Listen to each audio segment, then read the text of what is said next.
In 1985, a lighthouse keeper, Thomas Curry, runs to the shores where he sees a body. He takes her home to bandage her wounds. After waking up, she grabs Thomas, thinking of him as an enemy.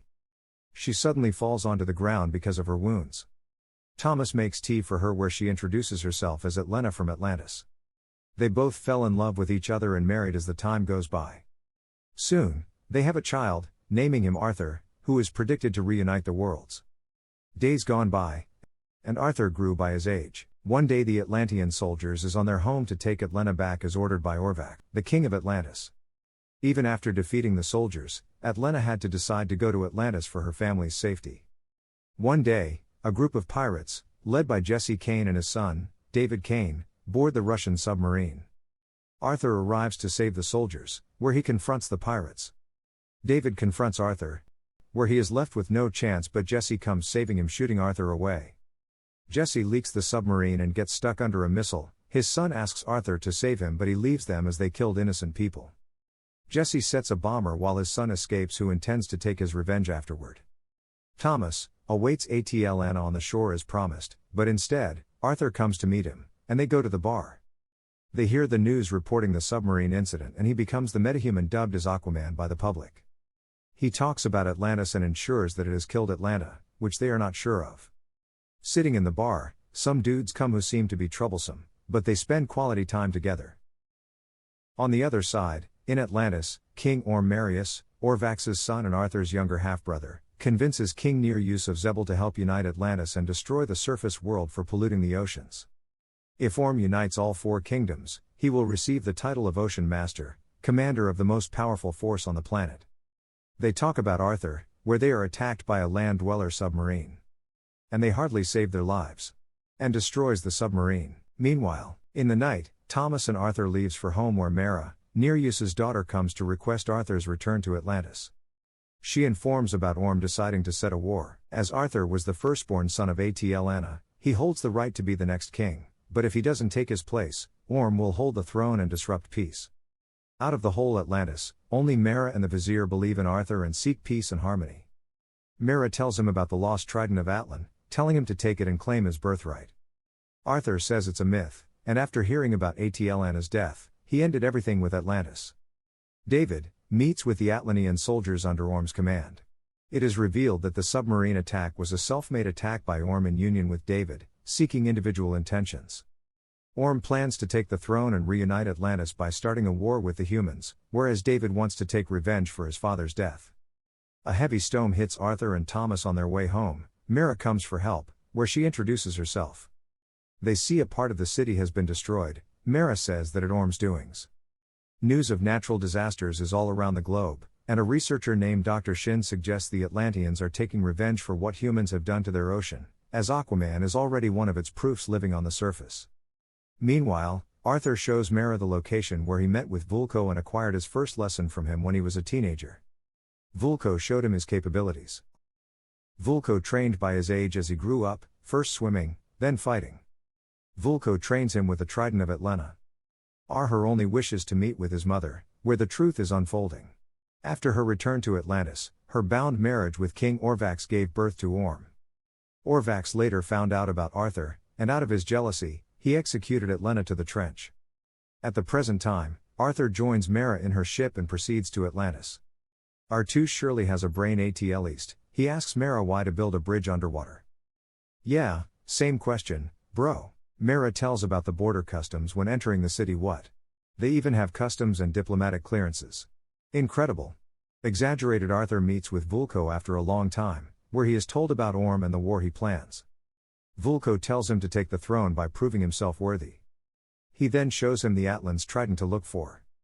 To clear out Arthur's doubts about the trident, he talks about the history of Atlantis, back when all the kingdoms were one Atlantis combined. The prosperity and its advancements were ahead of the time, but they decided to do more. The whole city was disrupted, and it sank.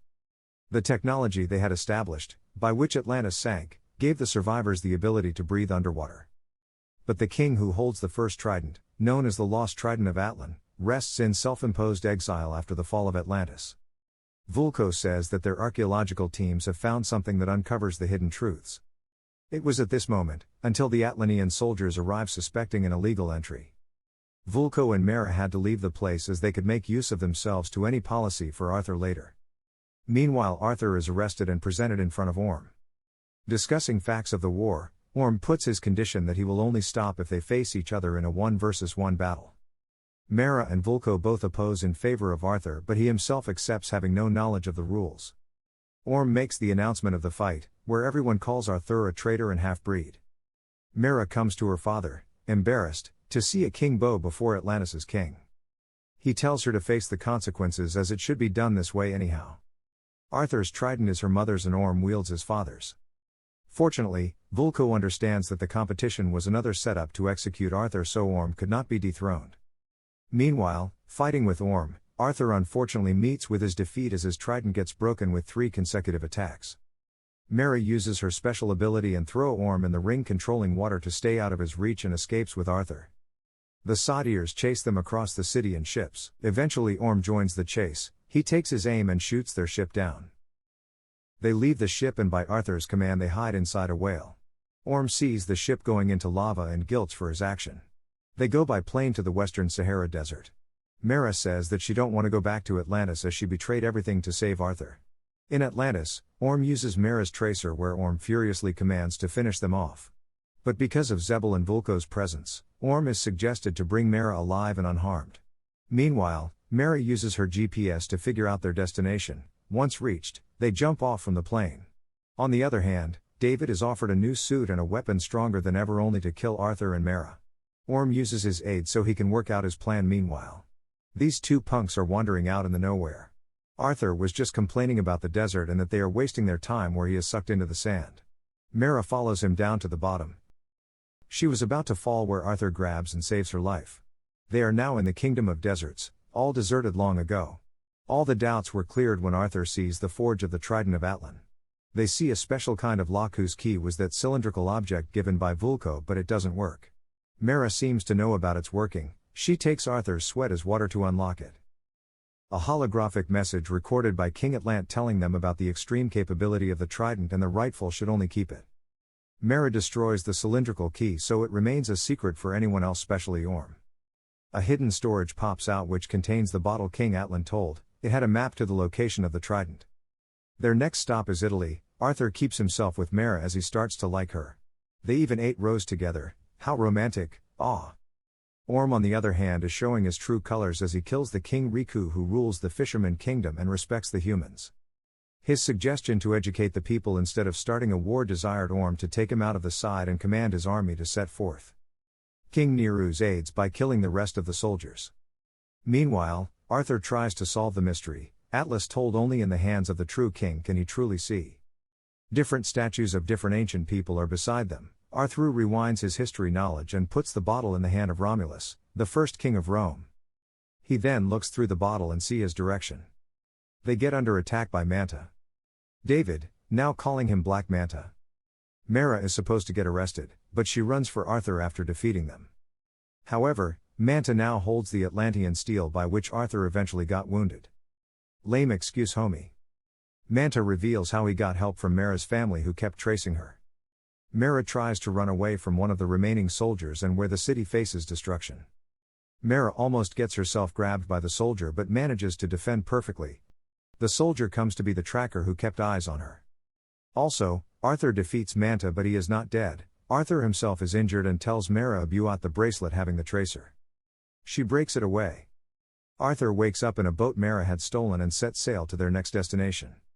He wakes up seeing himself healed from his wounds. He comes to ask Mera again for him being worthy as the KNG. She tells him that he is the bridge to the land and the sea, to the two different worlds. Meanwhile, in Atlantis, Vulko's doing had been told to Orm. He tells him that he knew about his treachery and commands to cease him. Meanwhile, the other two are raided by sea monsters in a storm as they approach the trench. Both jumps into the water surrounded by the millions of these creatures. They go non-stop to the sea floor. They finally see the entrance to the Kingdom of Trench. They see a wormhole that sends them both to an uncharted part of the sea. Mera is saved by a stranger who turns out to be Atlanna, Arthur's mother's. They both get emotional on meeting each other after so long.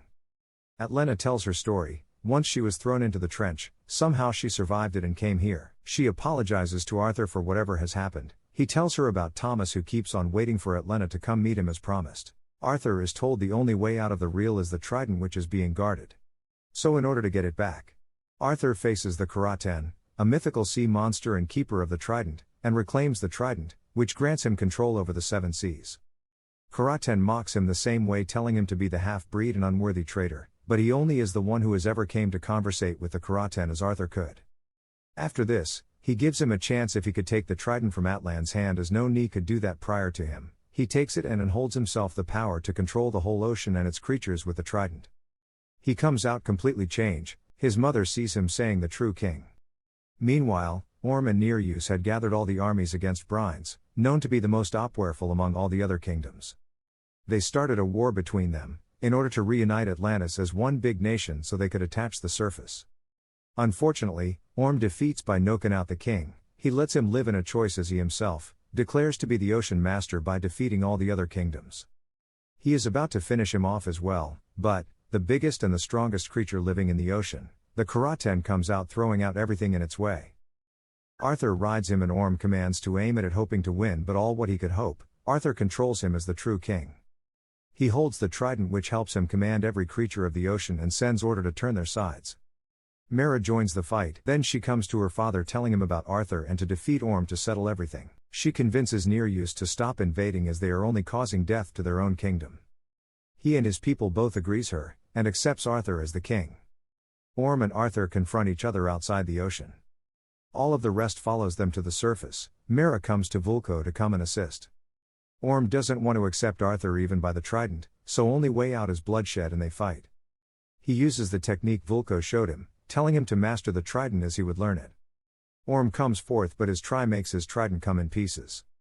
Meanwhile, Atlanna comes to face her child. Vulko himself is shocked on seeing her alive, and so dies Orm. She tells of the misguided terminologies of the two different worlds was brought up. Soon everyone comes and bow before him as Vulko, being the vizier, commands to take Orm. Soon what started with bloodshed, ends with joy and happiness. But that's not all. At the lighthouse, for one more chance, Thomas comes to the dock and is extremely surprised to see Atlanna after all. On the other hand, Arthur rules Atlantis as the true king, naming himself Aquaman. And there the movie finishes. Hope so you will enjoy that video. Let us know in the comments which movie recap you want to see on our channel in the future, and please do not forget to subscribe to my channel. It would encourage us to make more amazing recaps like that. Thanks.